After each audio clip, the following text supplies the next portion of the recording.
धन्यवाद सर। इस सेशन में मैं पहली बार बोल रहा हूँ।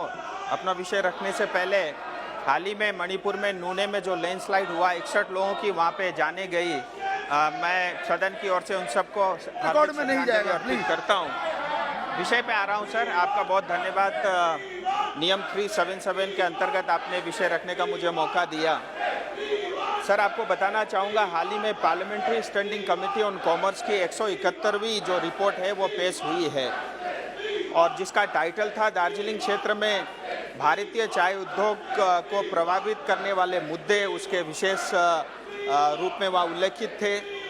इस रिपोर्ट में दार्जिलिंग हिल्स, तराई और डुवर्स के क्षेत्र के जो चाय उद्योग हैं और उस उद्योग से जुड़े हुए जो लोग हैं उनकी गंभीर समस्याओं को उजागर किया गया है। और सबसे गंभीर समस्या चाय बागान के मजदूरों का पर्जा पट्टा, यानी उनकी भूमि अधिकारों से उनको वंचित करना रहा है, जो कई पीढ़ियों से उस चाय बागान के साथ जुड़े हैं।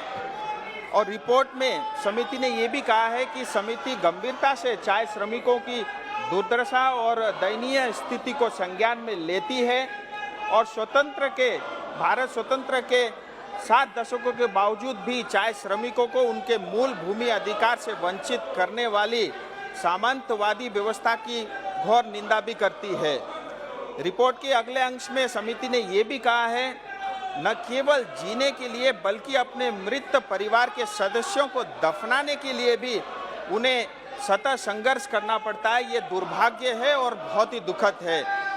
इसलिए समिति ने सिफारिश किया है कि एक विशिष्ट कानून के अधिनियम के अंतर्गत आवश्यकता है कि चाय के जो श्रमिक, चाय बागान से जो श्रमिक जुड़े हुए हैं, उनके अधिकारों और उनकी पैतृक भूमि को, उनके संसाधनों को, स्वामित्व को मान्यता देना चाहिए। इसलिए मैं केंद्र सरकार से एक कानून बनाने का अनुरोध करता हूं, जो चाय बागान और सिंखोना बागान के श्रमिकों के लिए पर्जा पट्टा यानी भूमि अधिकार सुनिश्चित करें।